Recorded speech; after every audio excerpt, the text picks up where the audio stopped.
Hello and welcome to Rift War, a preview for a Games Workshop, a book that they just pre-released today. I'm Skari, your grateful host, and this is one of the pre-release streams that we do normally early in the morning, live with all of you watching, so we can go through some really cool stuff that Games Workshop has been releasing. Thank you so much for tuning in. I'm really excited to kind of go through all this stuff. But hello everybody in chat, hello everybody who's watching. And hello everybody who just tuned in. We've also got the Imperial Knight Codex and the Chaos Knight Codex that we'll be going through at some point today. So I'm going to be doing, I think, 3 different streams over the course of the day and actually going through all these things live for all of you to watch and enjoy and ask questions and things like that. A huge shout out to Games Workshop for sending me these books for free so that I can review them for all of you. But hello, Zot and Caliph, live in the chat this morning. I love it. If you have any questions, make sure you pop them in there. But Warzone Nachmund Rift War is the latest sort of like supplement book for Games Workshop's Warhammer 40,000 game. And there are some cool rules in here for campaigning, as well as the thing I'm most excited about, the Army of Renown for the Coven Coteries. Coteries? I don't even know how to say that properly. But, which we will get to. That's like my favorite part of this book. And it is the last part of this book. So, stick around, since it is the Drukhari that I'm the most excited about. Of course, really cool, just the same as a lot of their books that they've been doing. Have a whole bunch of different stuff that they do. Lots of new pictures and whatnot. Some repeat pictures, which, you know, makes sense. They kind of like repeat artwork or repeat. Oh, it's getting excited. I don't know why the camera has this excitable autofocus sometimes. Caliph is really hoping I start with the Darkkin. There's 3 different armies of renown in this book. We have a Space Marine, an Ultramarine successor chapter, army of renown that you can use out of this book. We have the Thousand Suns Zangor-based army of renown, which is also pretty interesting and pretty neat. And then we have the Coven Coteries as well, which is really neat. And then, of course, Chaos Knights and stuff like that. I haven't gone through all of the lore or the fluff for stuff, but it's really cool to see, you know, all the cool little artwork thingies and all that stuff. But if you get to read this, let me know. Let me know. Ooh, this is a Drukhari part. I might have to read that. Because Drukhari are awesome. I haven't seen this stuff in a while, like the allocation of forces. I used to read the one from the third war from Armageddon a lot back in the day. That's dating me. So, campaign rules in the book. We've got the campaign, different phases. You got additional keywords. You've got like how to do like a little tree campaign. That's what's called a tree campaign. When you play a game, and depending on who wins or loses, you kind of go through each different mission, etc., etc. And then each phase of a campaign can have a whole bunch of stuff. A couple of legendary missions, you know. Fun, like you read them, they're cool. I will say though, most of the time, GW has put out so much of this content stuff that as a player, I would find it hard-pressed to even follow along, unless I was literally playing each mission in succession as it came out. That's my only gripe with a lot of this stuff. I'm like, I wish, you know, it was slower, so I could, like, actually have a chance to play it. Because I know by the time, like with my friends, by the time I ever get to these missions, it'll be like a year from now or something like that. Good morning, Ryan, and good morning, Daniel McGuire. Death to the False Emperor. By the way, the new Chaos Knights are really, really cool.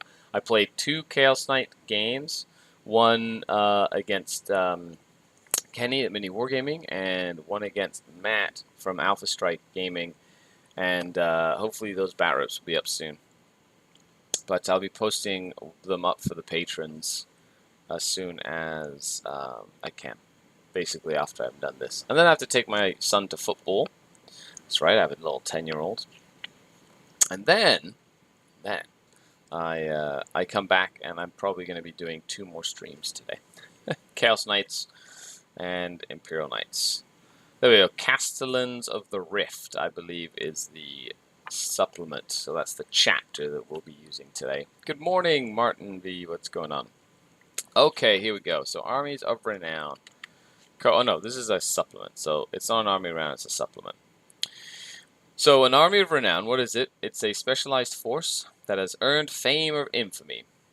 And it's a variant list. If you wish for your army to become an Army of Renown, it must adhere to the restrictions, it must be battle-forged, and must not include any specialist attachments. Then you can make an army note in your army roster. You must choose for it to be an Army of Renown, so you have to state it in your army list. And then you can use any of the rules listed in Army of Renown to make a Crusade army when you start a Crusade force. And then the whole Crusade can be an Army of Renown. It's pretty restrictive if you ask me. Like for Crusade. Yeah, so. Okay, here we go. The Castellans of the Rift Space Marine chapter. Now, of course, there's not much in terms of like crazy rules, but as a Space Marine supplement, there's been a few that Games Workshop has released recently in like White Dwarfs and stuff like that. And with the new Armor of Contempt, which is a rule that Space Marines have gotten to give them better armor, to be honest, I've seen Space Marines pop up everywhere. I don't know if this has been the same for all of you out there, but like, hey Kai, how's it going? Space Marines are literally everywhere, right? And it's crazy to see how they are everywhere. Okay, so they are an Adeptus Astartes list. You can only have basically Gladiator, Impulsor, Primaris, Invictor, Tactical, Redemptor, Repulsor, Executioner, Storm Speeder. This seems to be a Primaris only chapter.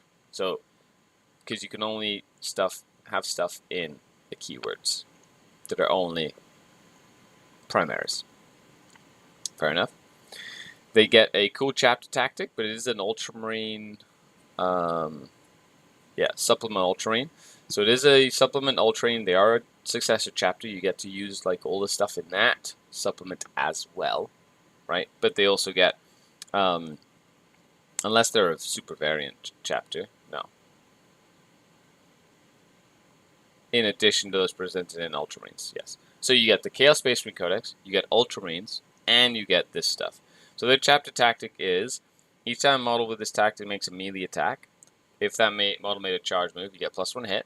So, +1 hit when you charge, not bad.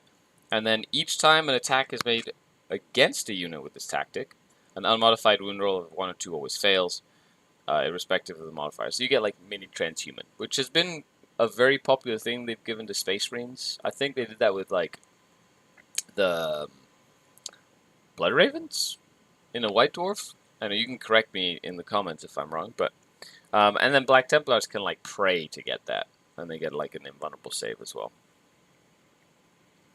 Warlord traits, hit and run. So pick a Rift unit within 9, and they can shoot and fall back. Sure. I thought they got that by being an... Oh no, maybe not from an Ultramarine successor chapter. I don't know. Exemplar of the chapter, +1 attack, and actual transhuman physiology all the time. Okay, fair enough. Tip of the sword. Select an enemy unit within 12 invisible. Reroll charge rolls against that enemy unit. Nice. And add +1 to strength against that unit in melee. Now that I like. Being able to like pick a unit within 12 of the warlord and be like, reroll charges against it, and I get +1 strength against it too. As long as I'm core. That's cool. That's a cool little warlord trait. Daniel McGuire says Born Heroes and Stalwart, basically. Yeah, exactly. It's nothing like crazy to write home about. However, I really liked some of their stratagems, which we'll get to in a second. But there's like the stratagems can really make or break some of these supplements. And personally, like I think they're really cool, right? And then some of them are just absolutely terrible. You know, like I'm never gonna use that. I'm never gonna waste command points on that at all. Could you, after each session, rate if they're competitive versus fluffy? Supplement Army Renown? Yep. Caliph, absolutely. I could definitely rate it for you. Could tier it up. We can put a tier up in the, you know, not like a tier, as in like we could, you know, put a rating tier, A, B, or C, or whatever, an S or F, or is that like the thing the cool kids do nowadays? Rate system. I haven't done one of these live streams in a while, but hello, welcome. I'm Skari if you haven't come to watch one of mine before, or you're just tuning in. Art Kiss, hello. The Coven, I haven't gotten to the Coven yet. Okay, relics. So, we've got Muruk's Wrath, heavy bolt rifle, relic. It's a 36-inch, rapid fire 2, strength 6, -4, 1 damage. So it's a AP4 heavy bolt rifle. Okay. Only 1 damage though. It's a bit of a bummer. Then we have the Primarch's Codex, Castellan Priest. So a priest, so the chaplain only. Each time you roll to see if a litany is inspiring, you can re-roll the result. That's pretty good. Each time the bearer recites a litany, add 3 to the range of the litany. Nice. That I like. That one's probably really good. Being a Black Templar Space Marine player at heart, I love the Ancient Breviary, which is like one of my favorite relics, and that lets me roll 2 dice, pick the highest. This one is like, re-roll it, so your litanies are going to happen more often than not. And 3 inches extra, that's a good relic. Gauntlet of the Imperium, Boltstorm Gauntlet only, so like a Gravis Captain or something. It's a 3-shot pistol, strength 5, -2, 1 damage, or ×2, -3, 3 damage, so like it's a Thunderhammer and melee. Nice. And then Armor of Furion. The start of the fight phase, it can fight first, if it's in engagement range. Cool. You can heroically avenge in 6 inches. So that one's good, that one's good. The other two, meh, sure. If you like a big punchy fist, who doesn't like a big punchy fist? You know? But that one's okay. The 6-inch heroic can fight first, that's not terrible. But this one's probably the most useful one. Reroll the litany and give extra range to the litany. So you could have like a big 9-inch aura for like litany 8, so that you can get reroll hit rolls in combat, and then combine with something like, you know, reroll charges and +1 strength to core when they fight something, you know, that sort of thing. It's pretty neat. And then +1 to hit, right, when they make a charge move. You can do some cool, it seems like they're more get up close and personal combo centric, which is kind of neat. Raymond says, it's so early. Yes, yes it is. Have you gotten used to my voice early in the morning yet? Fraser, morning. Nothing like coffee and a SkaredCast on a Saturday morning. That's right. Cheers to that. With my coffee mug, because it's also an ASMR stream. So I've made it. This is gonna be I'm gonna be famous now. Delicious. Most pistol guns are pretty meh across all codexes, says Caliph. Yeah, unless you're like Eldar, and then get the best relic gun in the game, the Kernov bow, to do 1,000,000 mortal wounds to things, which happens. But let's take a look at the stratagems, shall we? So stratagems, we have Unfailing Nerve. Use stratagem in your shooting phase when the Castellans of the Rift core unit for your army is selected to shoot. Until the end of the phase, each time a model makes an attack with a bolt weapon, so most things, that targets a unit within half range, get +1 AP. It's pretty useful. 1 CP for +1 AP at half range. Like with Tactical Doctrine and like a bunch of bolt rifles, they're AP3 now. So that's really neat. Could really help against that armor contempt, you know. So that's neat. I like that. It's good. It helps damage go through. Let them come. 1 CP. Use a stratagem in the fight phase. When a Castellan Rift core unit is selected to fight, until the end of the phase, each time a model in that unit makes an attack, if it was charged, you get +1 to hit. So normally they get +1 hit when they charge. This one gives you, gives you +1 to hit if you have been charged. So, okay. 1 CP to like at least get +1 hit? Sure. Yeah, absolutely. Unbroken and Unbowed, 2 or 3 CP. So we're getting to the fancy ones over here. Use it in your opponent's shooting phase. When a core infantry unit from your army is selected as the target of an attack. While that unit is within range of an objective marker, they get a 5-up feel no pain. So on a 5-up, they ignore damage. That is fantastic. If that unit has 5 or fewer models, it's 2 CP, otherwise it's 3 CP. That one is really good. That's really good. That one's excellent. As long as they're holding an objective, they're tough to take down. Yeah, I would use that all the time. Push them back. Use a stratagem in the shooting phase, when a Rift unit is selected to shoot. Until the end of that phase, each time a model in that unit makes an attack that targets a unit wholly within your deployment zone, you can reroll hit rolls. Nice. So if they're in your deployment zone, you can kill them better. And this is any Castellan Rift unit, not core, not just infantry. It's just like any unit, you get reroll the hits against in the shooting phase against stuff in your deployment zone. Neat. Sneaky little armies trying to like get through and like take away your objectives. Kill them good. Regroup and strike. Use a stratagem in your shooting phase or in the fight phase when you pick a unit from your army to shoot or fight.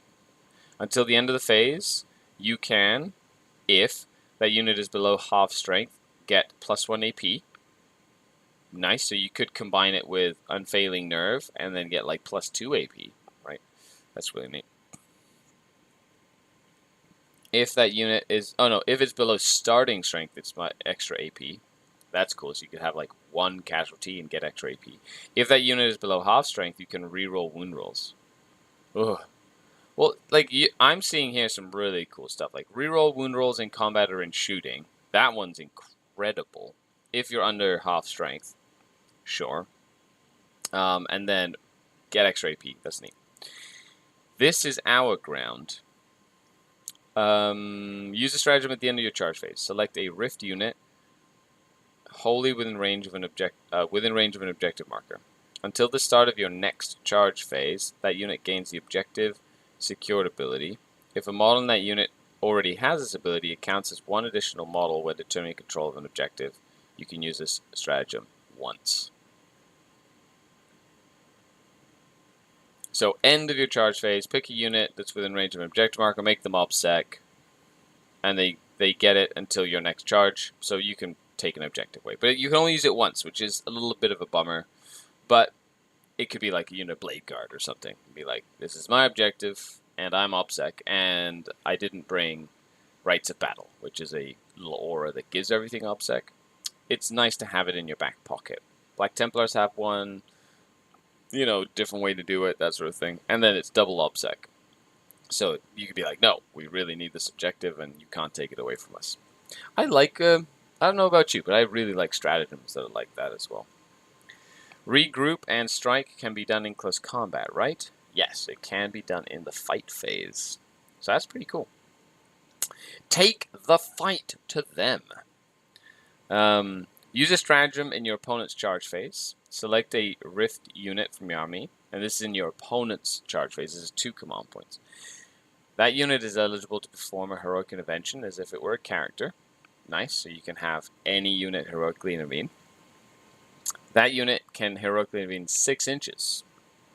Whew! You can make any unit heroic and heroic 6 inches. That's a powerful stratagem. That is a very powerful stratagem. Just being able to move 6 inches after your opponent has done charges and stuff, really powerful. Defense in depth.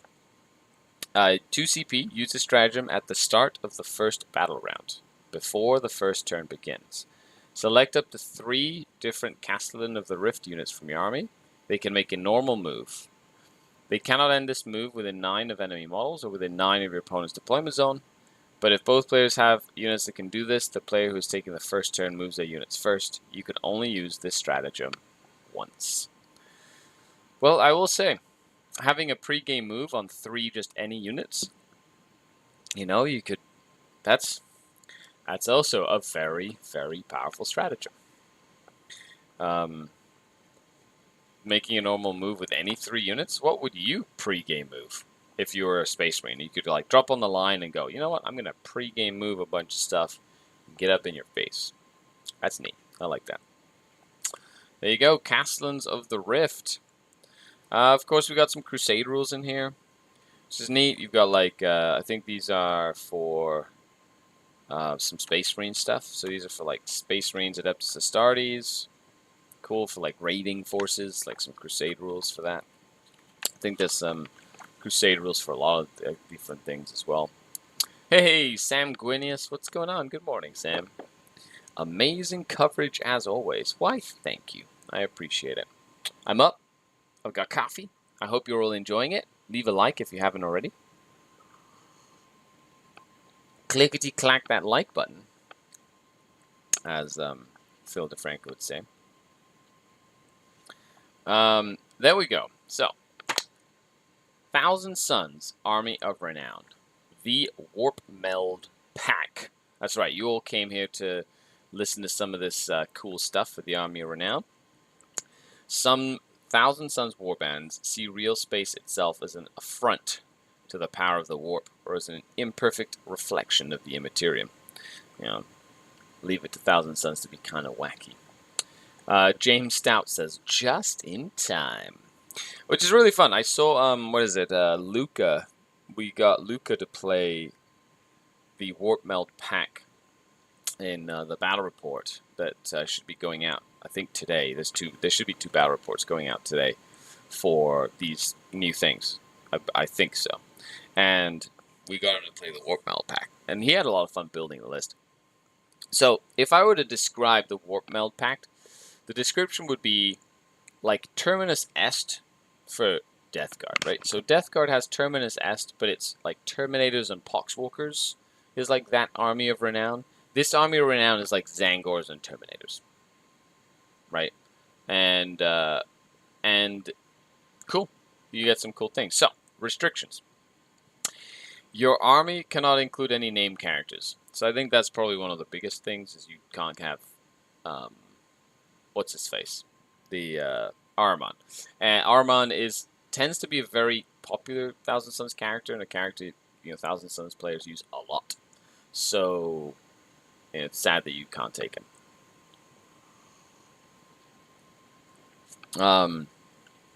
All units in your army must be Thousand Suns.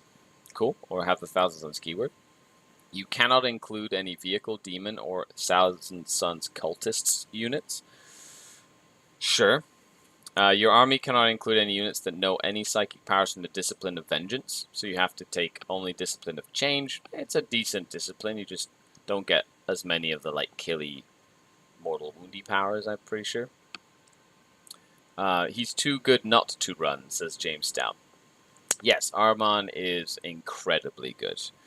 Your army must have more Bray units than total number of Rubric Marines and Scarapult Terminator units in each detachment. Now, at first we thought any Bray unit, like Zangors and stuff like that, but Zangors as a troop are the only one that have the Bray keyword.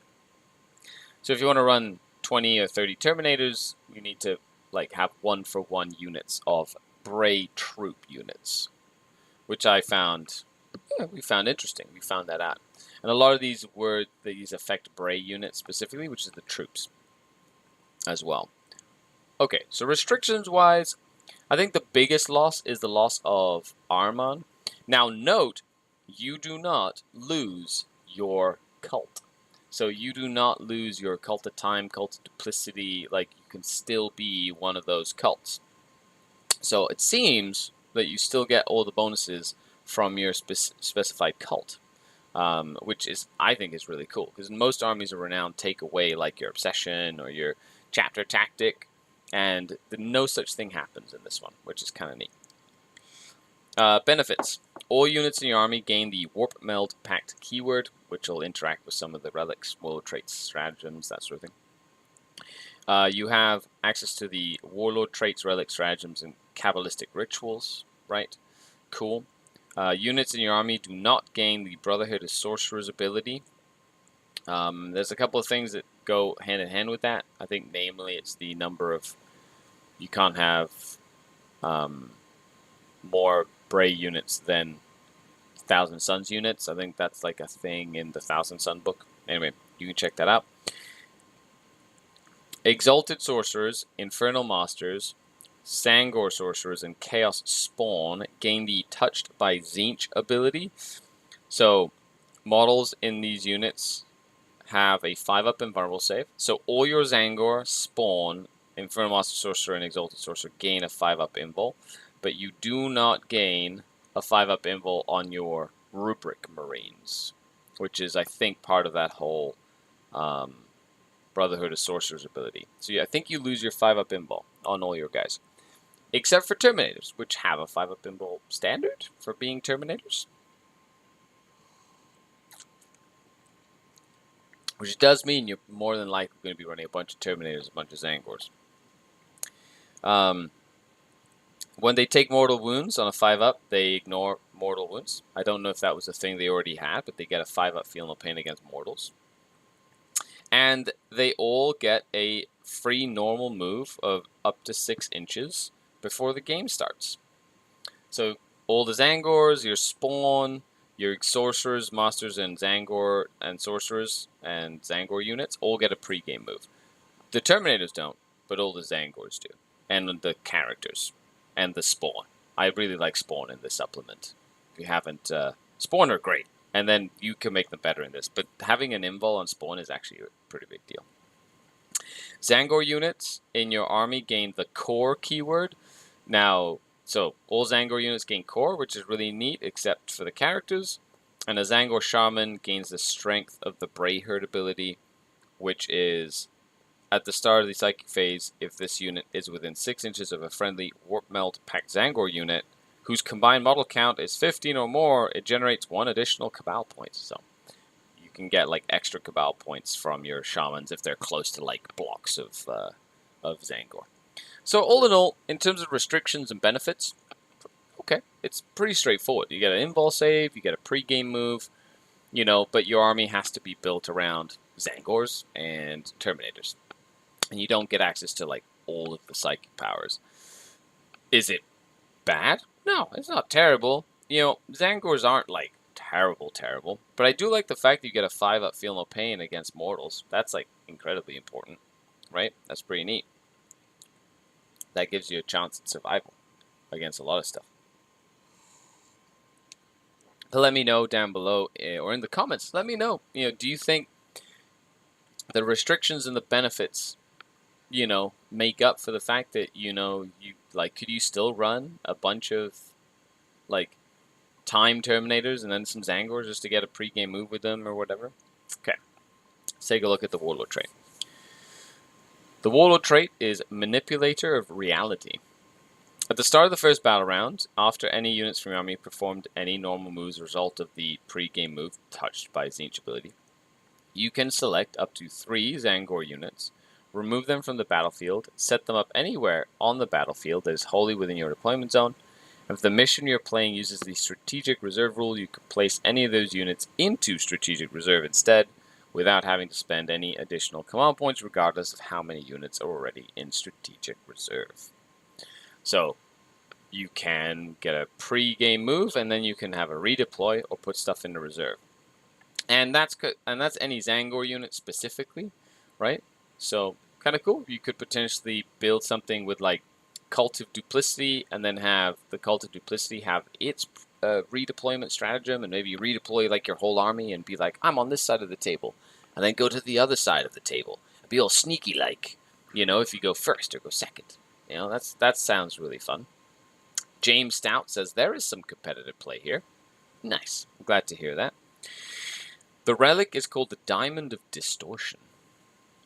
You can give it to a Zangor Shaman model, and in your command phase, you select a friendly Zangor or Chaos Spawn unit within 9. Cool. And until the start of your next command phase, that unit has a 4-up invulnerable save. That's cool. You can combine that with like Glamour Zinch or whatever and have like 2 units with a 4-up invul, right? I'm pretty sure you can kind of do that. I love that for Spawn. Like, being able to like put a 4-up invul save on a bunch of Spawn, like they have lots of wounds, they're tough, they're annoying to deal with, and then you just like throw them at the enemy and go, here, deal with like Spawn. You know? So I like that a lot. It's one of my favorite. That relic is quite good. Just being able to pick a unit or a big block of Zangor and be like, you have a 4-up invul. Like, that's pretty good. It keeps them around a lot longer. Then we have the Kabbalistic Ritual. They get an extra Kabbalistic Ritual they can use. And this one is called the Bray Change. It's 6 Cabal points. Use it before taking a Psychic test for a Blessing or Malediction Psychic power. When taking that Psychic test, you roll 1 additional d6. So, you can roll it on 3 dice. If the result of the Psychic test is 10 or more, and it is not denied, select a friendly Zangor unit within 9 of the Psycho manifesting the Psychic power. Cool. If the unit has the Bray keyword, so troop Zangors, return 2d3 destroyed models to that unit with their full wounds remaining. So you can return 2d3 models to a unit within 9, so regenerate some of the Zangors. Otherwise, return up to d3 destroyed models to that unit with their full wounds remaining. So you can do that to like Zangor Enlightened, for example. Bring back d3 Zangor Enlightened or 2d3 regular Zangors. 6 Cabal points, cost of power on 3d6, that alone is worth it. And then if you cost it big, you can bring models back. So that's kind of neat, actually. I don't mind that at all. And it's only 6 Cabal points, so to bring extra dude. And there's other ways to bring models back as well, with, I believe, the stratagems. So, you know, you can kind of get used to it.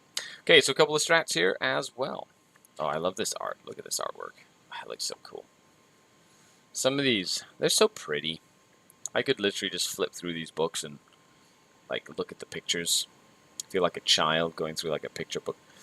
I am a child at heart, I think. Reality Unbound. 1 command point. Use it in your shooting phase or fight phase. When a Zangor Enlightened unit from your army is selected to shoot or fight until the end of the phase, when you make an attack with a Fate Caster, which is the bow, or the Divining Spear, improve the AP of that attack by 2. I like that. 1 CP plus 2 AP. Rhymes even. Means that, you know, more likely to do some damage. Like, the bows are okay. Bows are like sniper bows, right? The thing about the Zangor Enlightened is that they still die very, very fast. Like, they're very squishy. Right? That's, I think, one of the biggest issues with a lot of the Zangor units. But they can do some damage. Like, they've got 2 damage attacks with the Divining Spear, and the bows do, like, mortals, and, you know, they're, like, a decent range. And, but being able to get extra AP on them, that's not bad. That's pretty good. You force, like, maybe, like, force less of a save, get some more damage through. For 1 CP, not terrible.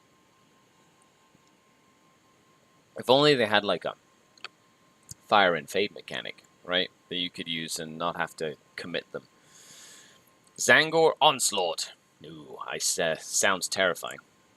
Use a stratagem in the fight phase. Select a Bray unit, so specifically Bray, which is the Zangor troop unit. Until the end of the phase, each time a model in that unit makes a pile-in or consolidate move, it can move an additional 3 inches. Now, anything that gives you additional movement in the fight phase or charge phase and things like that tends to be very powerful, especially in the hands of a savvy player, because you can use that extra movement to like get more space on the table. Now, a lot of the times when I've played against Zangor hordes, like at least one Zangor unit is used as more of a disruption unit where it charges in and then like tries and like to touch a whole bunch of different units to like force you to fall back and not be able to shoot what you want to shoot and get onto objectives and things like that. So having a 1 CP stratagem to pile in or consolidate an additional 3 inches, that's really good. Like, extra movement when you get stuck into combat. Like, you can do all sorts of shenanigans with that sort of thing.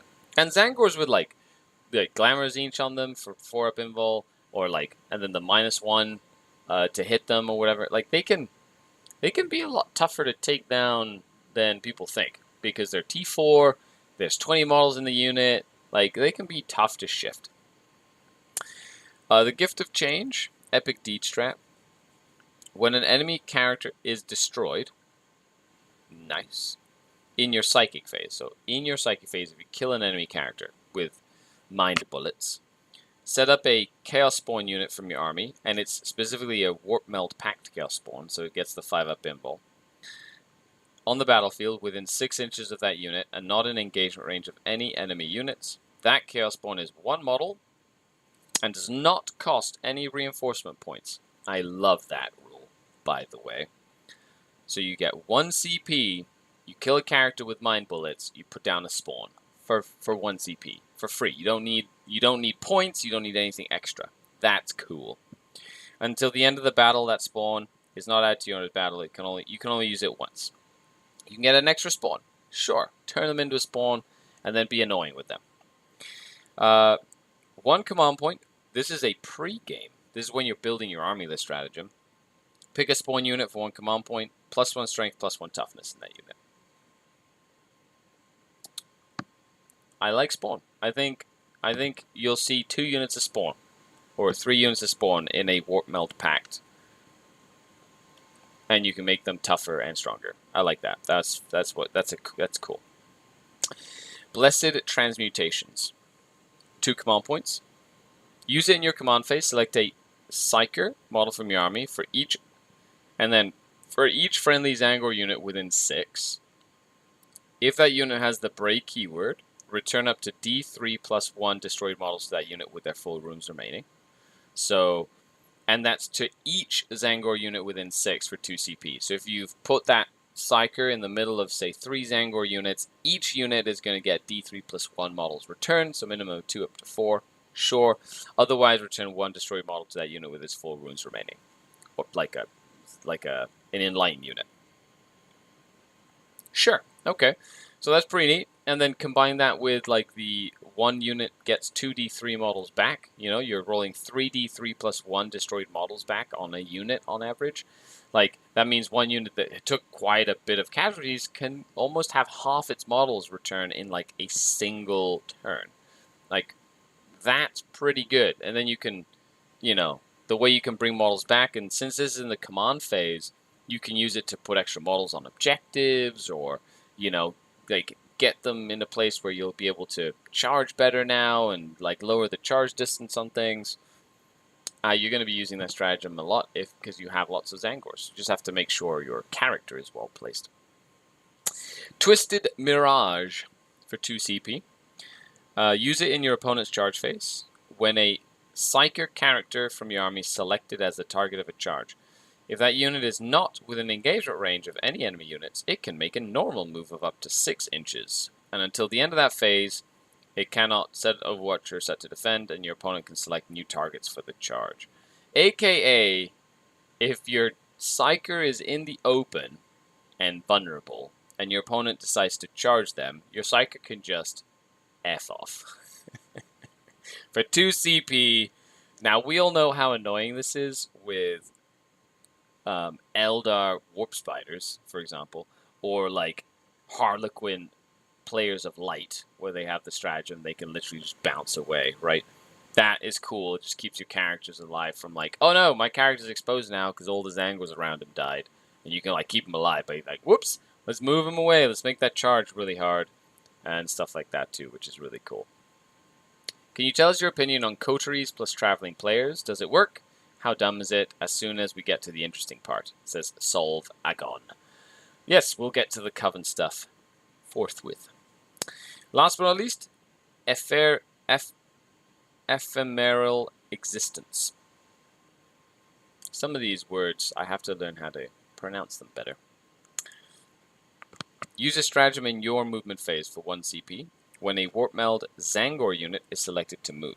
Until the end of the turn, each time it makes a normal move, advances, fallbacks, makes a charge move, it can move.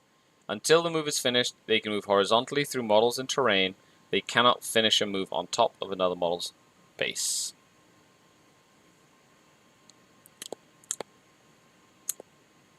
Cool. It's basically ignore vertical terrain and stuff. Yeah, I like it. It's neat. That's one CP is really good. You know, you can charge through crates and stuff with that, or charge through a screen. You know what I mean? Or move through a screen. It can be surprisingly useful, especially if you like need to get somewhere and like hit a unit that's behind a screen, especially. Or when you fall back or whatever, you can like, oh, you can't trap this unit, you can't 3-point it, nothing. It's like it's just gonna disappear. Keith Davis, what's going on? There you go. That's it. So that's the Warp Meld Pact. I hope you know. So it's nothing too crazy. I think one of the biggest things about the Warp Meld Pact is seems like you keep your cult, right? Cult of Time, Cult of Duplicity. You know, so you can kind of build stuff around that. It's just sort of like very much based around Zangors. You can regenerate a lot of Zangors, and there seems to be a bit of a focus on spawn. Now, most of the Thousand Suns armies out there are like focused on using Terminators as like a main thing, right? So it's not like you lose a lot. You can still run your big Terminator blocks. You just lose some of the like damaging psychic powers, I guess, because you can't use the Discipline of Vengeance or whatnot. Now, there are some Crusade rules for Thousand Suns. Basically, materials, incantations, some extra agendas and whatever for some Thousand Suns Infernal Masters, ethereal learnings and rewards. So if you play Crusade, which I highly recommend you should, because it's really fun. There's also some Chaos Undivided Crusade rules. You can get patronage points. Basically, the gods like giving you favor and stuff like that. And you've got extra prayers that you can do for priests, which is neat. And you've got some blessings of chaos, which is awesome. I love all these extra rules for that. And then we get to the good stuff. This is where Skari gets lost in his favorite faction.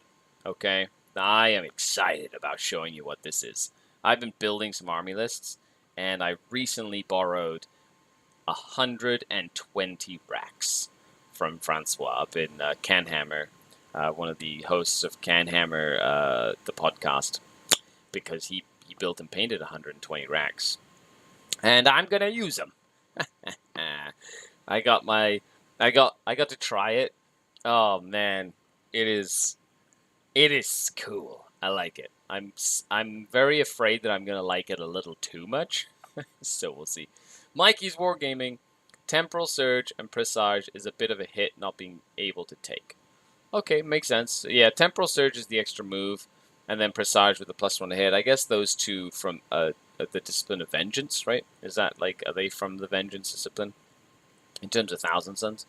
Yeah, that is a bit of a hit. You know, you do get the pre-game move and stuff like that, so I guess they're like, well, you can pre-game move, why would you need to double move? But if you take something like Duplicity, you can still like teleport around, and you can still take the Umberlific Crystal for another like teleportation move, that sort of thing. Okay, let's jump into the Coteries of the Hemunculi. Yes, excellent. Excellent, my pretties. The Coteries of Hemunculi feed on the agony as a leech feeds on blood. When the armies created by these demented flesh sculptors are released upon the galaxy, whole worlds are plunged into madness. It is far from unheard of for the Hemunculi to bring mercenary forces into their employ, such as incubi and scourges. These warriors add their own lethal powers to those of their paymasters, and few can stand against such combined evil. Evil! Luna, hey Luna, what's going on? Restrictions, okay. All units in your army, so this isn't just in the detachment, so in your entire army, must have the Heamoncus Coven or Blades for Hire keywords. your warlord must have the Heamoncus Coven keyword.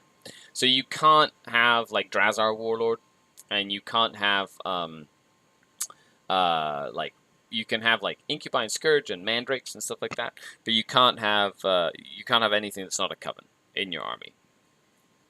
Now, of course, I guess with traveling players, you know, technically it's like traveling players don't count as any model from your army doesn't break any of this stuff.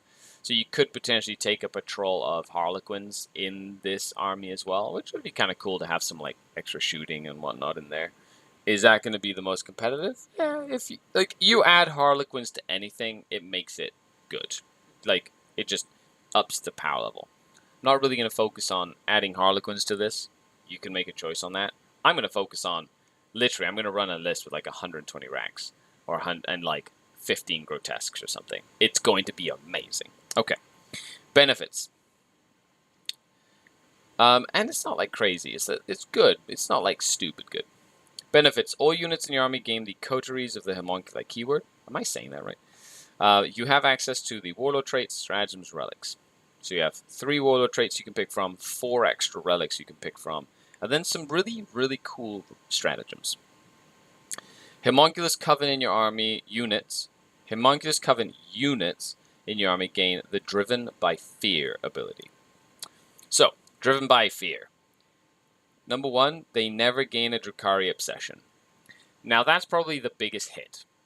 If you're Prophets of Flesh, if you're Artists of Flesh, if you're like Dark Creed, if you're like any of these things, you do not get the obsession. So you don't get like mini transhuman physiology for like Prophets of Flesh. You don't get the like they don't regain wounds and stuff like that, which I think is like that's probably my I'm so sad that my homunculi can't like regrow basically. You don't get the +1 or -1 leadership and +1 hit against like stuff that's low leadership with like Dark Creed. You don't get the extra AP if you're, you know, Covenant of 12, etc. So that's probably the biggest hit. However, you still can be Prophets of Flesh. You can still be Dark Creed. You can still be, you know, etc., etc., because you can still get that relic. You can still get the stratagem in the Drukhari Codex, which does mean you can make some cool combos, right? You can still get their specific warlord trait if they have one. So if you want to build some cool combinations, you can. Personally, I've been using Prophets of the Flesh so that I can still have access to the Vexator Mask, and the Vexator Mask being that Fight Last mechanic. It's probably one of the only ways to get Fight Last in this book other than like Incubi, and so I really like that as well. So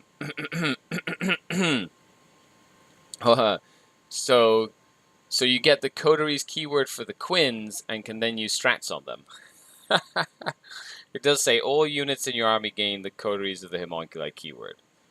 I find it really funny, right? Because it's hilarious that, of course, I could see them FAQing this. It's one of those things. It's like it's probably an oversight because it's like really good. But I could see like all the Harlequins like literally playing the part of like I'm gonna be a wreck today.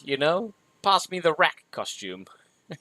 So they get the keyword, but they're all like playing. Look, I'm a grotesque. Ooh, which is hilarious. Dark blades with a 4+ feel no pain. Yes, because that's so intended.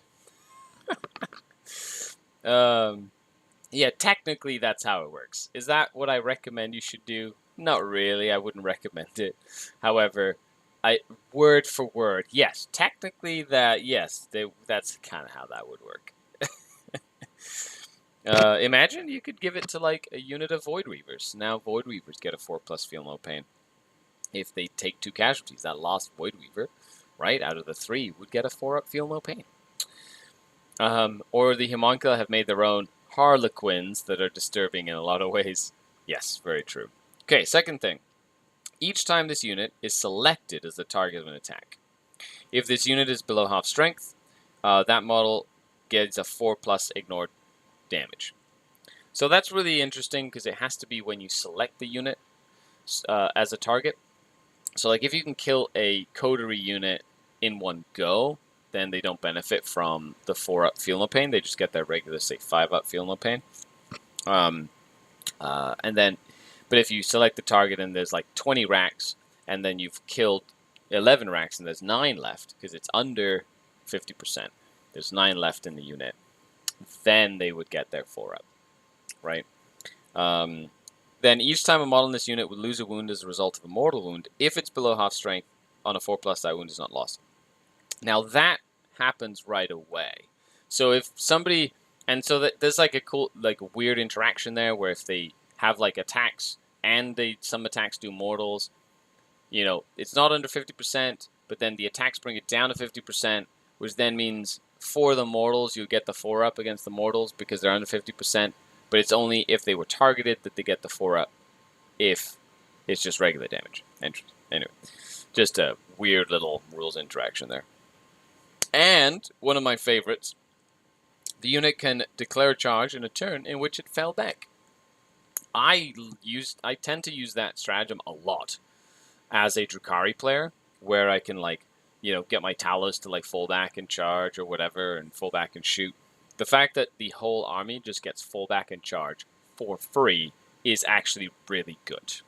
That I like a lot, because it can just move around and just recharge places and stuff like that. I think that's really nice. So all in all, benefits-wise, neat, right? Restrictions, okay, you have to take Coven stuff, sure. And apparently Harlequins, word for word, like that's kind of how it works. You know, and then they gain the, like, it's hard to kill units that are under 50% strength, and they get like a bit of a better Feel No Pain, and the biggest thing, they can fall back and charge for free. So is that cool? Yeah. Is it worth losing like the Triptych Whip Competitive Edge Succubus? I don't know. We'll see. I guess it depends. Like, if you're just playing it for fun, do whatever you want. Competitively, I think it really benefits that giant, like, Manichima style rack horde, which is kind of what I'm trying out, with a little bit, a couple of different changes in there to bring some of my own spice to that, and make it a little bit better. Okay, so we got some relics here. The Transfuser of Excruciation. It is a Ichor Injector, a relic Ichor Injector. Abilities. Each time the bearer fights, no more than one attack can be made with this weapon. So you just do one attack. Normally, if you hit, it just does a mortal wound. But in this case, if a hit is scored, the target suffers a mortal wound. Each time a unit, excluding vehicle models, suffers a mortal wound from this weapon, until the end of the battle, that unit is poisoned. And while it is poisoned, you take -1 ballistic skill, weapon skill, and strength from the unit. That's not bad. I can really slow something down, and it doesn't hurt vehicles, but you could like go up and like poke, I don't know, a close combat unit of some sort, and be like, all right, you're -1 ballistic skill, weapon skill, and strength. You know, that's not bad. Like, it's pretty good. Although the amount of times I've missed with my Ichor Injector in close combat, being like, aha, on a 2 I do a mortal, 1. You know, it literally sticks out like a sore thumb. I've missed that roll so many times. Solve says, do you lose them along with the Obsession? Do you get the Relic Strat Waller trait for the named Covens? Yes, you definitely do. You just lose the Obsession. You don't lose the keyword Prophets of Flesh or whatever. I forgot about the Warlord traits. Oh, I did. I'm sorry. I'm excited. Okay, let's talk about some Warlord traits. Let's put the relics on hold. So you got 3 different ones. Calculating Gaze is an aura. So while a core unit is within 6 inches of the Warlord, each time a model in that unit makes an attack, reroll hit rolls of 1. AKA, make your Heamoncus a Archon. Okay. Now, if Talos and Kronos were still core, this would be amazing. But they're not core anymore, thanks to the Balance State update, because nobody could handle the Coven. Meh. Then we got Shemmer's Supreme. Schemer Supreme. There we go. Shemmer. Schemer Supreme. While this warlord is on the battlefield, each time your opponent spends a command point on a 5+, you gain a command point. So command point regen. Okay, cool. I could see that as like a secondary thing. Any CP regen tends to be okay because you tend to go through command points rather quickly. They just hinted at the fact that the new season's going to have different command point mechanics, so maybe that'll go up in value as soon as our armies don't get as many command points, right? Who knows? That would break the meta, says James. Oh, I know. Oh, lo and behold, Talos getting core. Oh, no. They're all a bunch of babies. You know, in an army with, you know, things like Eldar and Tyranids, why wouldn't you give them, core? And then, last but not least, this is probably my favorite. Artist of Dark Alchemy. Once per turn, after rolling to determine the number of attacks made by a weapon by friendly Heamoncus Coven core models that are within 6 inches of this warlord can use this ability. If it does so, you can reroll the number of attacks made by that weapon, and until the end of the phase, you can reroll the number of attacks made with a weapon done by a model in this unit. You can reroll the number of attacks, aka liquefiers. So you can reroll the number of hits liquefiers do within 6 inches for a unit, which is really cool. Combined with one of the relics, it's actually, I mean, one of the stratagems, actually kind of neat. The now, of course, if the little floaty things, the Talos, the Chronos, if the Chronos were still core, you could also use it with Chronos. But sadly, that's not the case. So, boo! I'm gonna go and cry in my corner and play my tiny violin. Please put an F in chat for all the core that we lost on the Talos and Chronos. On the wings of an angel. Okay. So, relics. Transfuser of we said that already. Then we have the Mask of Torment. So the Mask of Torment, Heamoncus model only. At the start of the morale phase, select one enemy unit within 12. And then until the start of your next command phase, it's -4 leadership for models in that unit. Thank you, everybody in chat, for putting the Fs. I appreciate it. Now, that's pretty neat. So at the start of the morale phase, you can pick an enemy unit within 12, and then subtract 4 from the leadership characteristic models of that unit, which is kind of neat until your next command phase. So you can kind of like pick on a unit and then go -4 leadership for you and make them like more, you could make them fail morale more and stuff. The thing is, it's not really, like, it's cool, but it's like not game breaking. There's so many other relics that you probably want to take, right? And like the Vexator Mask or the Helm of Spite, or you know, or even the Transfuser of Excruciation, for example. Then we have the Stinger Engorger Pistol. Cool. Coteries, I'm going to read the italics for this relic. Those struck by the toxin-coated stinger darts of this weapon are bloated so severely that they become much larger targets. Incubi? Yeah, like you could do it with Incubi, but it's at the start of your morale of the morale phase, and it's until your next command phase. So if you use it in your opponent's morale phase, like it would be good if like you did it in their in your morale phase, and then they charged your Incubi, and then you know like you could do. I don't know. It's like the interaction in terms of when you use it and when it's like it would only work if your opponent charged your Incubi, if that makes sense. I think the biggest thing there would be I've done casualties to 3 or 4 units, and I can pick a unit to be like, oh, that unit's going to be an additional 4 to morale because I want it to fail, right? And that would be kind of like, that'd be like kind of how you use it. But imagine being like, oh, is that a Custodes unit? Cool. I killed 2 models from that Custodes unit. You know what? I'm gonna make you -4 leadership. So now you're -6. So you might actually fail on a 6. Because your leadership 11. Stinger Engorger Pistol. It's a 5-shot pistol. Okay, 12 inches, strength 2, AP 0. And I think that's the biggest issue I have with this pistol. It's AP 0. 1 damage. It's a poison weapon 2+, so hit on 2s, wound on 2s more often than not. Each time an enemy unit that's not a vehicle unit loses 1 or more wounds from these attacks until the end of the turn, each time a friendly model makes an attack against that enemy unit, improve the AP of that attack by 1. I like it because it's like cool, you can like buff all your AP into it, but they have to fail a save. With 5 shots, they might fail 1 save, but it's like AP 0. So it's like almost good. Like if they'd given the Stinger pistol like an AP 1 or 2, then I would be like, you know what, that's pretty decent. You know, there's a chance that 1 wound will go through, but it's very unlikely that a wound will go through. So you're gonna use the Stinger Engorger pistol? My vote says no. Then we have the Bio-Targeting Orb. So the Bio-Targeting Orb is a Coterie model only. At the start of the first battle round, select an enemy unit on the battlefield. It's not a vehicle. Until the end of the battle, the bearer gains an aura.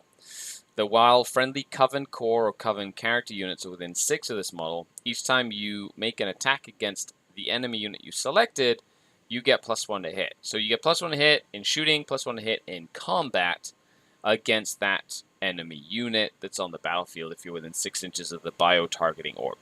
So it's like a tame version of the Imperial Guard one, where it's like Ancient Grudges. You can pick a unit, you get like re-roll everything against it. It's like a tame version of that. You know, if once again, if Talos and Kronos were core, this would be incredible, right?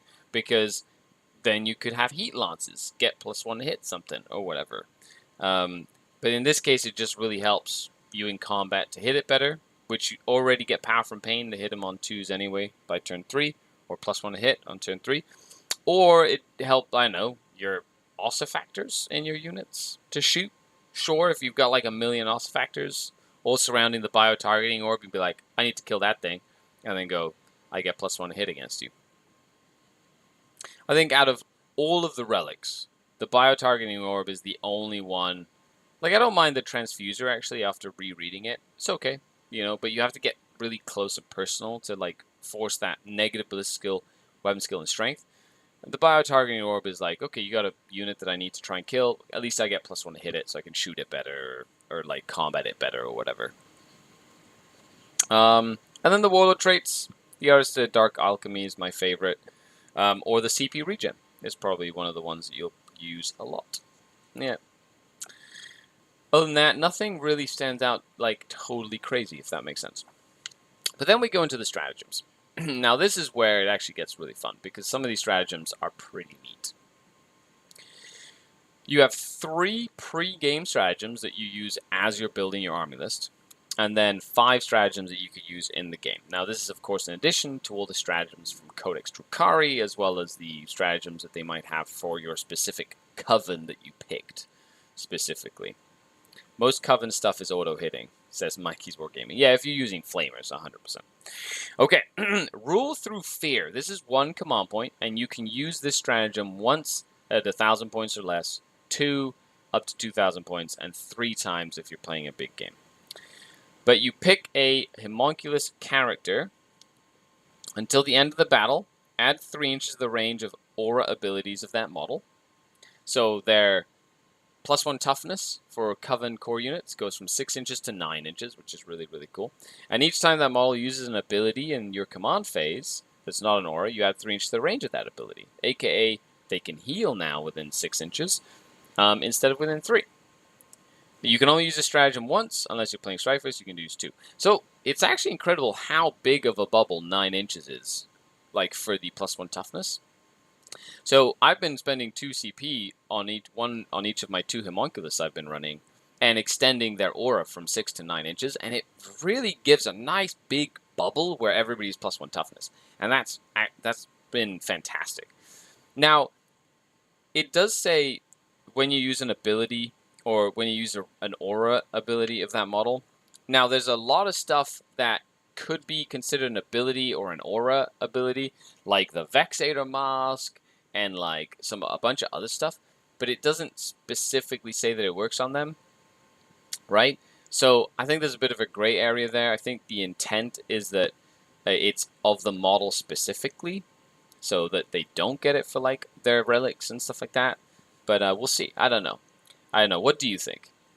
Because if you could make that Vexator mask like 6 inches, that'd be amazing. You know, if you could do, say, Twisted Reanimator, right, where you can bring back models, and if that goes up to 6 inches as well, that's really good too, in terms of bringing back like models and whatnot.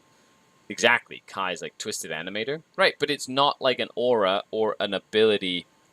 You know, is it an ability? Like, is it considered an ability? Because like when you look at a data sheet, it has a very specific ability thing. And then some relics and warlord traits say this model gains this aura or this model gains this ability. But like Twisted Animator, like, doesn't say that. It just says you get a warlord trait. Is that like, does it count as an ability? I don't know. You know, I guess I'm assuming most people will assume it does. But I'm a skeptic. So, I don't know. What do you think? Let me know in the comments down below.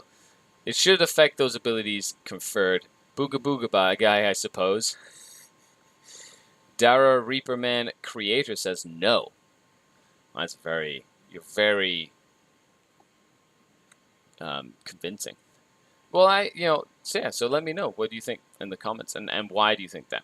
Ooga Booga Homunculus. Yeah, there you go. That would be really fun. You know, pick a unit. I think that's like they gain that ability or something, right? Anyway, I'm gonna have a lot of fun, like combining the different covens with this. I think it's gonna be really fun to try it out. Twisted Animators in the command phase, Wound Regen, Grot's Talos is at the end of the movement phase, says Eduardo Paredes. Warlord traits are different than abilities, says the Reaper Man. Yeah, see, that's what I think, right? Like very specifically is abilities, right? It doesn't say like warlord traits or command abilities. Some warlord traits say this gains an aura or whatever. Sure, then that would make sense. You know, so I think I'm interpreting it like the right way, even though it might not be the best way. Okay, so 2 more pre-game strats. I can't believe we spent like 15 minutes on one strategy. Art of Poisonry. So this is a pre-game strat, like when you're building your army list. Pick a core unit from your army that has poison weapons, and their poison weapon 4+ becomes poison weapon 3+. So you can upgrade your like block of racks to have 3+ poison instead of 4+ poison for their close combat weapons. Now, is that good? I don't know. You know, like, I guess in a way it is. It means like your electric corrosive whips and stuff would like wound on 3s, you know, so you've got lots of attacks and stuff. And it's 1 CP for the whole unit for the whole game. So maybe it's good. You can use it twice in a strike force mission, but then you'll have like 0 CP. If you use a whole bunch of CP pregame, you'll have 0 CP. I personally haven't been using it, but I have been using Wealth and Power. That one has been fun. Pick a core unit from your army, and until the end of the battle, you get +1 strength to their ranged attacks. Now that has been really cool. +1 strength to range attacks on core. Now, of course, if Talos or Kronos were still core, you could use it on them. And maybe by the time you watch this video, they will have reversed that nerf and given them a core back, which would make this stratagem a heck of a lot more powerful. But right now I've been using it on liquefire guns. You know, having a big unit of 20 racks with 5 liquefire guns that are now all strength 5. Combined with the Artist of Dark Alchemy to get a reroll on the number of hit rolls for all your liquefire guns, all of a sudden you have some very reliable damage dealing liquefire guns.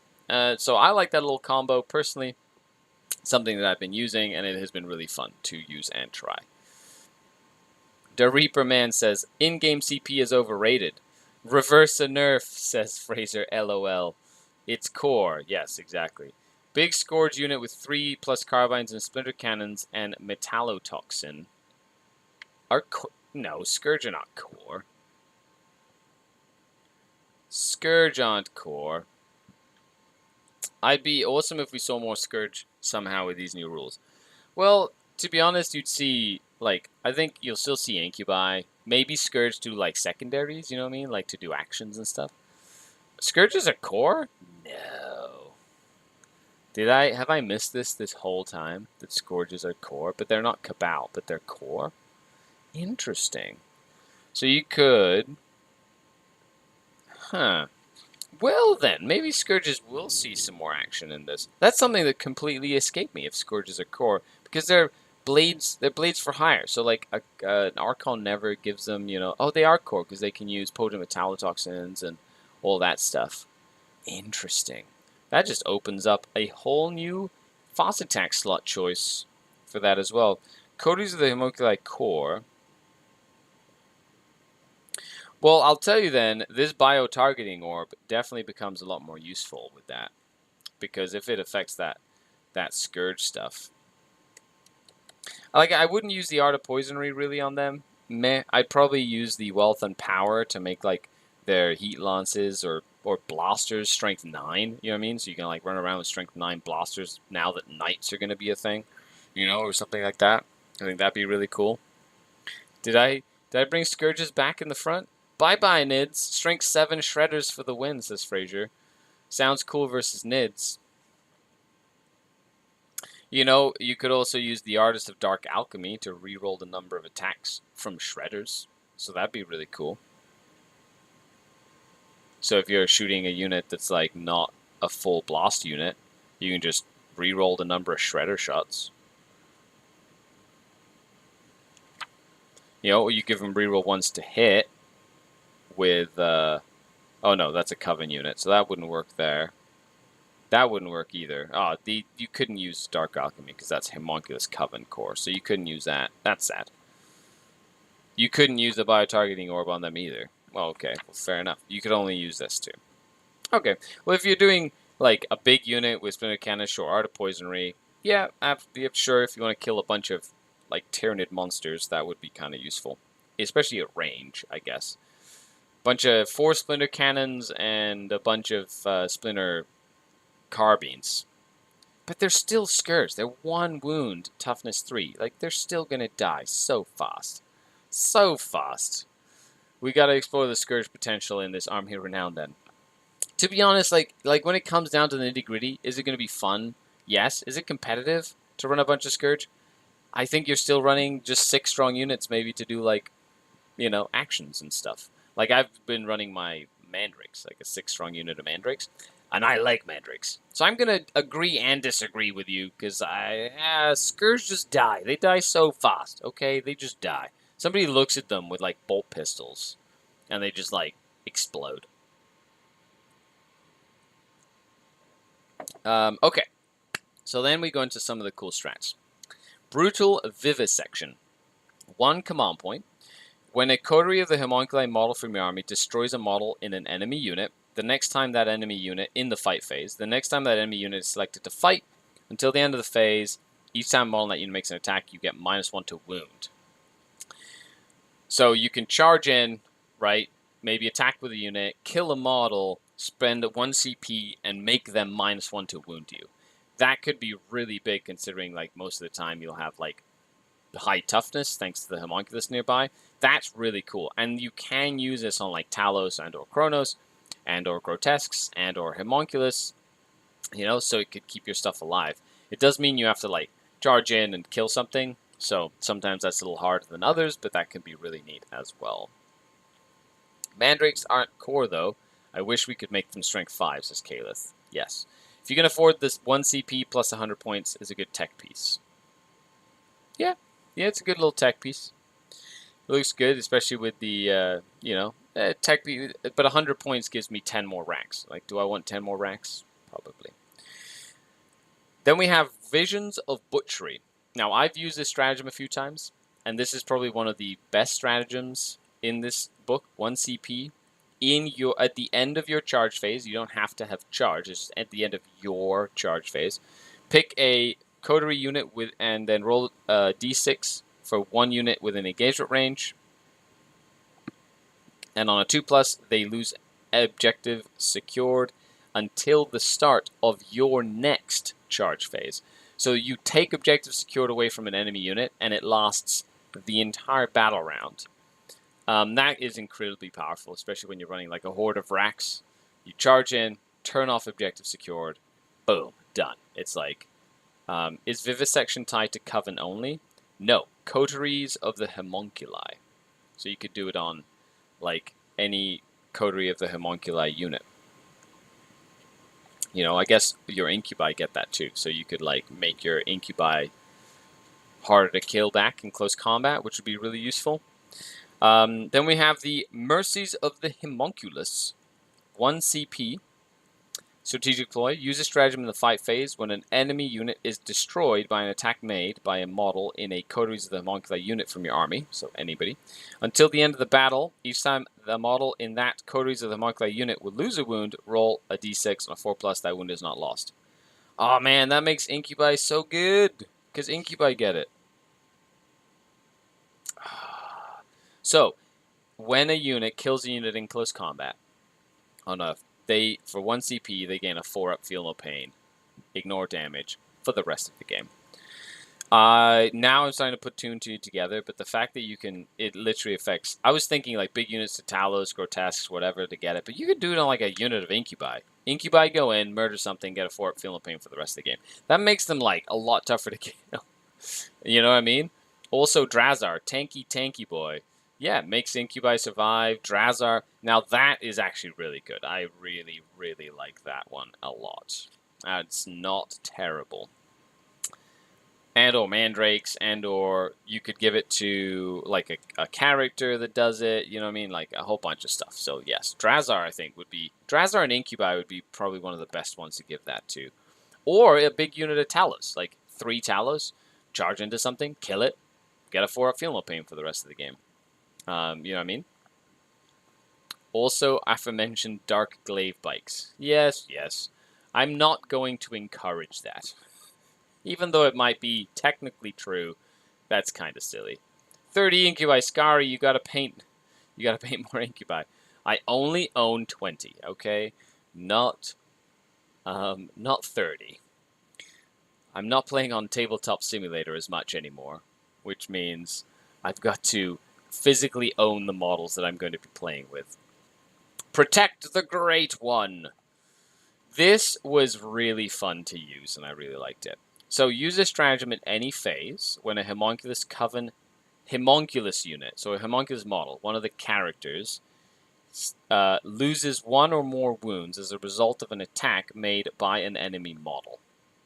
And then until the end of your turn, until the end of your next turn, a friendly Heamonculus Coven core unit that declares a charge that targets that enemy unit, you can reroll charge rolls. Each time a friendly core unit makes an attack against that enemy model's unit, you can reroll the hit and wound roll. AKA, they get very angry that you killed their Heamonculus, and you get reroll charges against that unit, or hurt the Heamonculus, and reroll hits and wounds against that unit. So that's, I used it against a knight. It was hilarious. The knight damaged my Heamonculus, and I was like, oh, protect the Great One. And then like all of my army that charged in, Grotesques, Racks, they were like, we get reroll charges, reroll hits and wounds against you. And it was like, okay, and then they just took a bunch of damage. I was like, that is so cool. And the fact that you only need to lose like a wound on a Heamonculus means like they are angry. Like you charge in and like hit the Heamonculus one time or kill the monster Heamonculus and he stands back up again and they're like, oh, now we're angry at the guy that just killed our Heamonculus. Protect the Great One. Probably one of my favorite stratagems as well. And it is, but it's only Heamoncus Coven core, so like Racks and Grotesques, basically. And last but not least, you have Venoms of Agonizing Atrophy, 1 CP. Use this stratagem in any phase.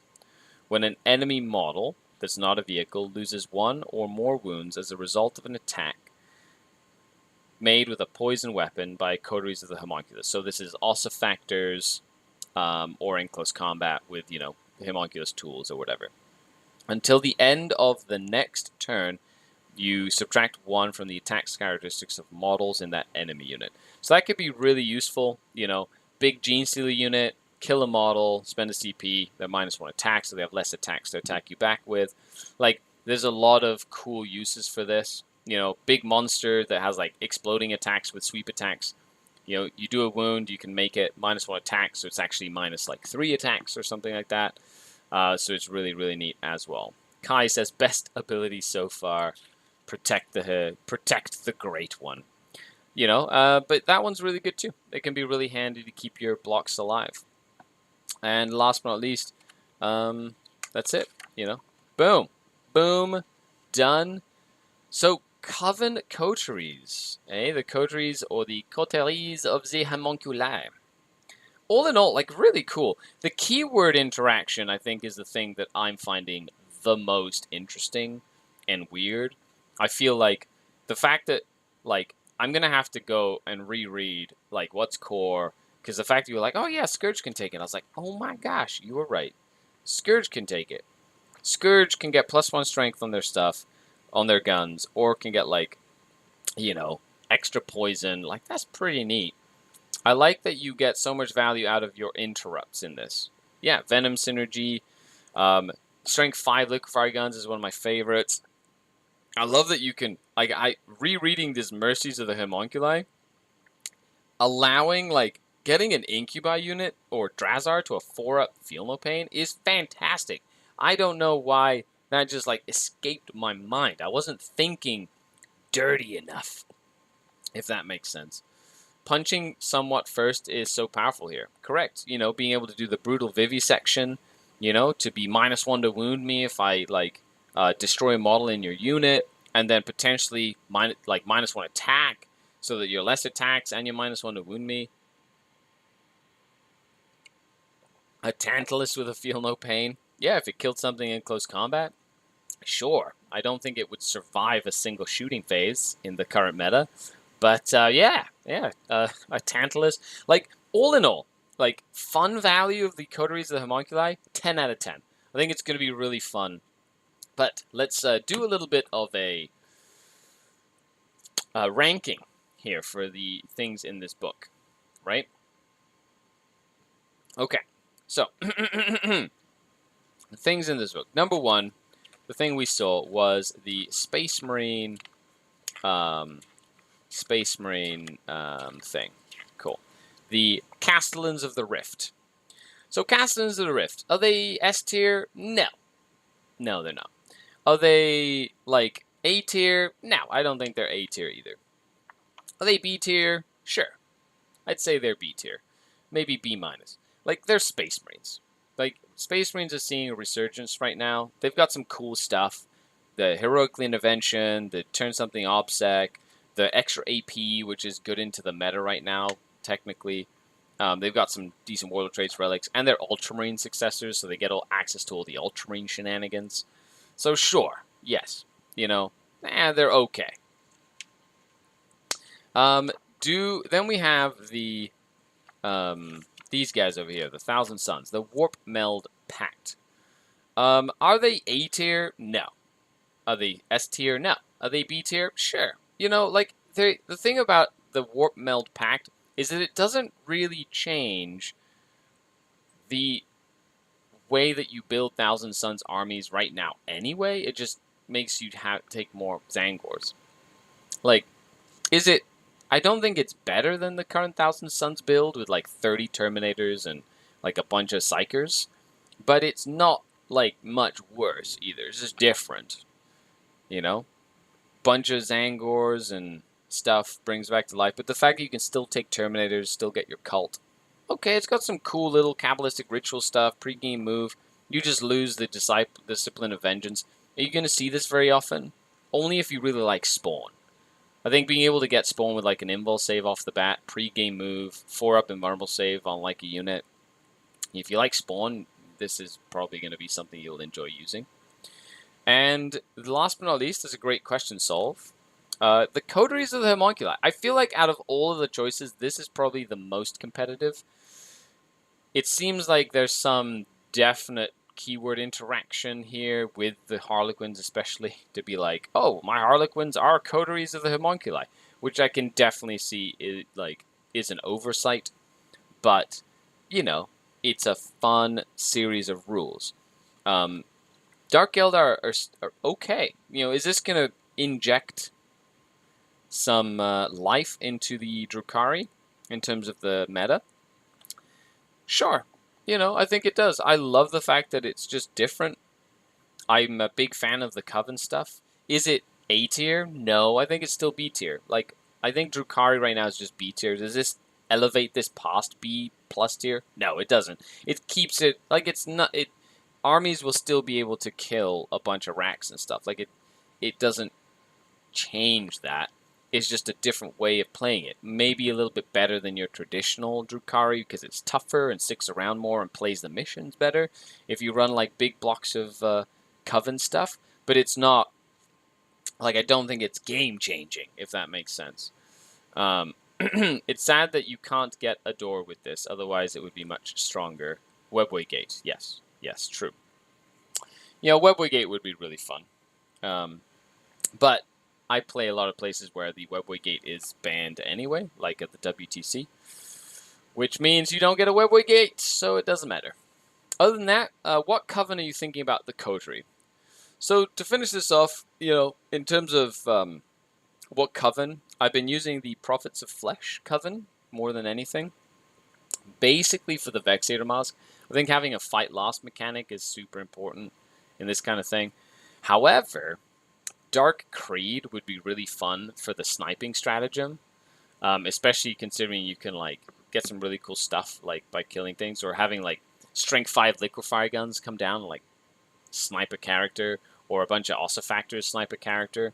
You know, so that could be really interesting with the Ooga Booga Homunculus to get like no OPSEC over here from Ooga Booga, and then like I charge you, or like in the charge phase you don't get OPSEC over here, then like shut down OPSEC on 2 different areas and then have like a horde of stuff.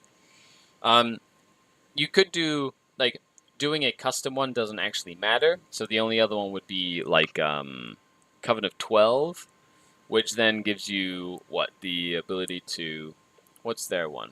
Their relic is pretty decent. It's like a flaying weapon of some sort. I don't really know what their stratagem is. I'd have to check what their stratagem is. The Prophets of Flesh stratagem is reroll hit rolls. So I like that one a lot. Like if you're close to Heamoncus, you can reroll hit rolls, and then you do Flesh Crafters for reroll wound rolls. So like you can just do a lot of damage with like your like racks and stuff like that, which I think is really good. So I like the Prophets of the Flesh stuff a lot. Okay, well let me know in the comments down below. What did you think of this Warhammer 40,000 Rift War Warzone Nachmund? Thank you so much for tuning in. A huge shout out to all of you for clicking that like button, sharing this video with your friends, and hanging out while we did this live. Of course, if you'd like to support me personally, I do have a Patreon. That's literally the Denizen community, is why I get to do all of this stuff. So show your support, join the Denizen community today. The link is down in the description below. Other than that, you are all amazing. Thank you so much for hanging out with me, and I will be back later today. I've got to take my son to football, so he plays football. But later today, I'll probably be doing another 2, one for Chaos Knights and Imperial Knights. I'm going to let everybody else make all the mistakes, and then you can read the mistakes, and then come tell me while I do my stream not to make those mistakes as well. Thanks a lot, Fraser, Solve, Mikey's, Kai, Kaleth, everybody who hung out in the stream with me today. Really appreciate it. You are all amazing. And I'll catch you on the flip side. I've been Skari, your grateful host, signing off until next time. The Dark Kin. I'm really excited that Incubi can get a 4-up Feel No Pain. Okay, I'm going to start thinking about that. Bye, everybody.